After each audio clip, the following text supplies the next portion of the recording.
Hello दोस्तों, मेरे YouTube channel में आपका हार्दिक स्वागत है। नाकामी की सबसे बड़ी वजह, नाकामी की सबसे बड़ी वजह कि इंसान समझता है कि उसके पास बहुत वक्त है। आइए शुरू करते हैं हिंदी व्याकरण में संज्ञा।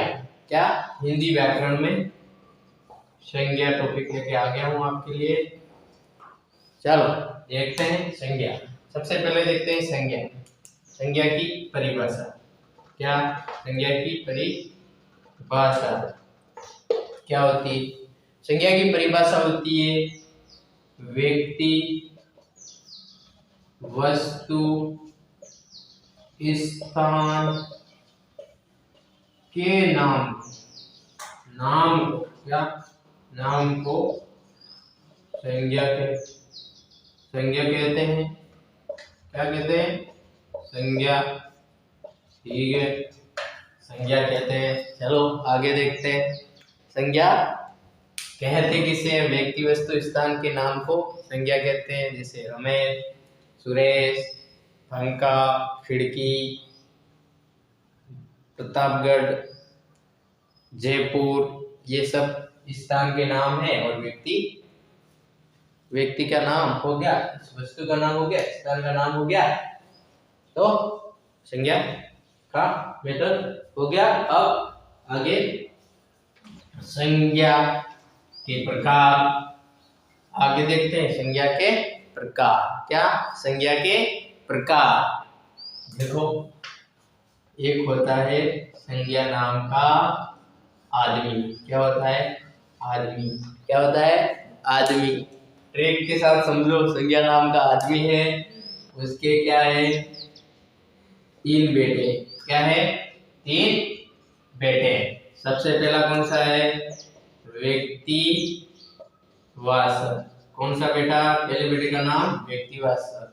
दूसरा जाति वासक।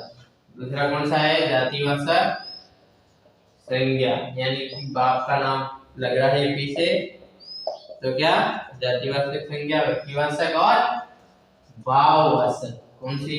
भाववाचक संज्ञा। चलो, 3 बेटे हो गए। संज्ञा के कितने बेटे हैं? तो 3। कितने? 3 बेटे हो गए। अब देख लो, याद ऐसे नहीं होगा और देख लो, संज्ञा के 3 बेटे हैं, ऐसे भी याद नहीं हो रहा है, तो अगली ट्रिक कैसे याद करना है? याद कैसे करना है? कोई एक व्यक्ति है। क्या है? व्यक्ति है। क्या है? ये हुआ अपना व्यक्ति। बना देता हूं मैं, इतना कुछ आता ही है। ये हो गया व्यक्ति। क्या हो गया? एक व्यक्ति। इसकी कोई ना कोई जाति होगी, तो क्या होगा? जाति वाचक। फिर इसका क्या होगा? भाव होगा। मन में कुछ ना कुछ भाव होगा, तो क्या हो जाएगी? भाववाचक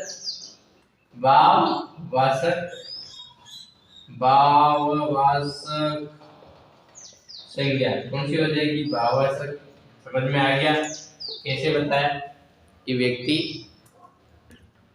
संज्ञा एक व्यक्ति है, उसके 3 बेटे हैं। उसके बाद वो भी नहीं समझ में आया। ये देखो, एक व्यक्ति है और एक व्यक्ति को व्यक्ति बोलेंगे, व्यक्तिवाचक, जातिवाचक और भाववाचक।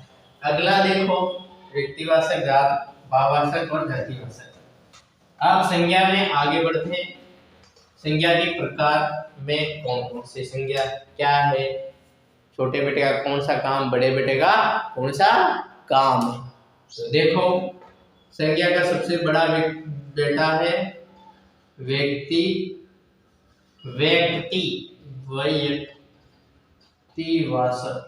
कौन सा?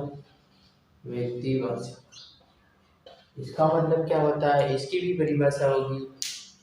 किसको बोलते हैं व्यक्तिवाचक संज्ञा? तो व्यक्तिवाचक संज्ञा हम उसको बोलते हैं किसी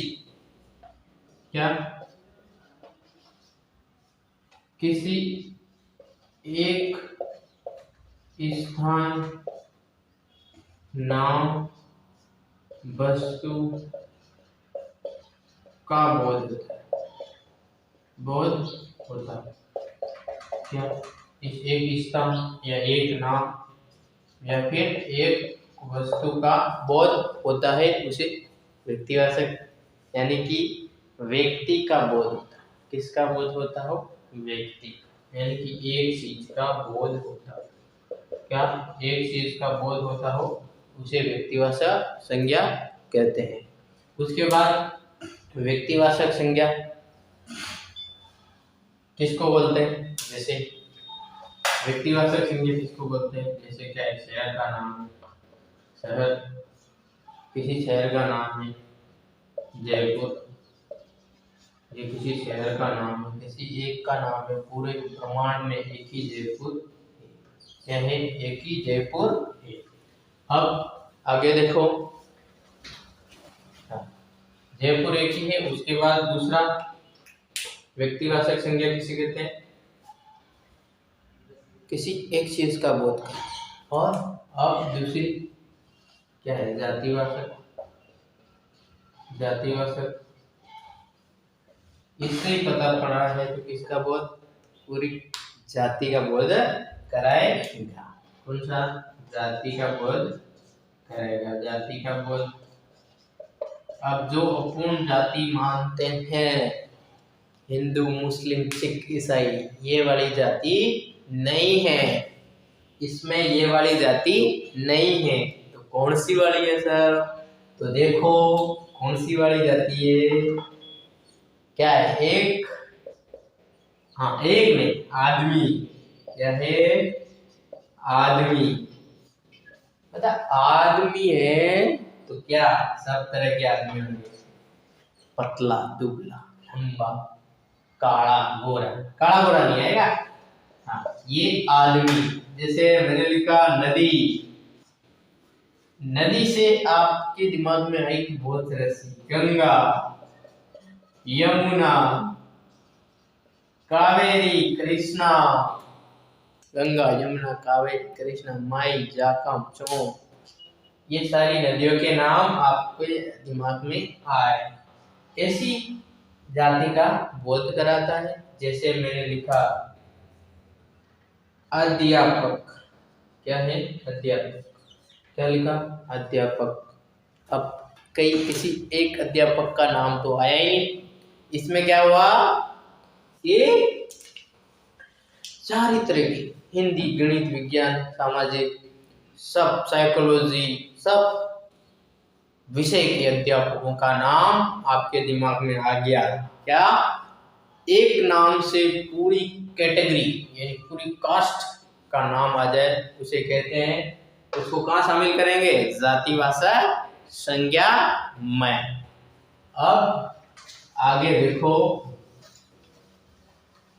कौन सी संज्ञा आएगी आगे? भाववाचक। कौन सी? व्यक्ति के क्या है? भाव है। 1 2 3 में भाववाचक। कौन सी? भाववाचक संज्ञा। तीसरा बेटा, कौन सा? तीसरा बेटा और व्यक्ति के भाव, समझ गई?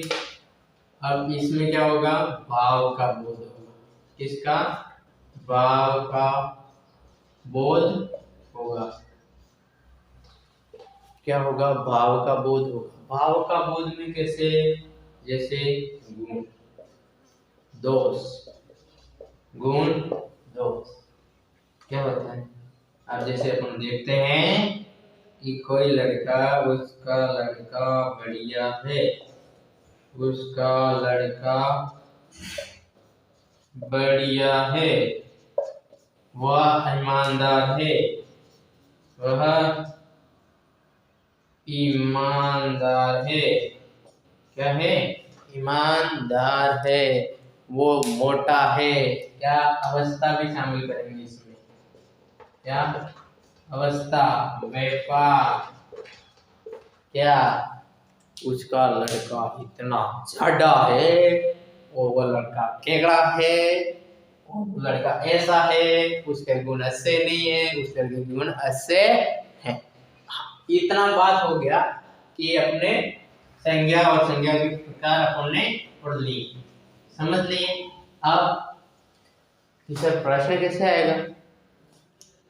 सबसे पहली बात तो यह है कि प्रश्न कैसे आएगा। तो देखो प्रश्न आएगा कैसे। भारतीय, क्या है, भारतीय सेना बहुत बहुत बहुत शक्तिशाली है। क्या है, शक्तिशाली है, बहुत शक्तिशाली है। और इसमें सेना सेना में कौन सी संज्ञा है, कौन सी संज्ञा है। तो आपके लिए प्रश्न है 2, 3 और 4, 1, 2 और 3 और 4। इसमें आपके लिए ऑप्शन, आप सोचो इसमें कौन सी संज्ञा आएगी। तब तक मैं ऑप्शन लिखता हूं। चलो, पहला ऑप्शन वही व्यक्तिवाचक, दूसरा ऑप्शन जातिवाचक, तीसरा ऑप्शन भाववाचक, चौथा ऑप्शन विशेषण,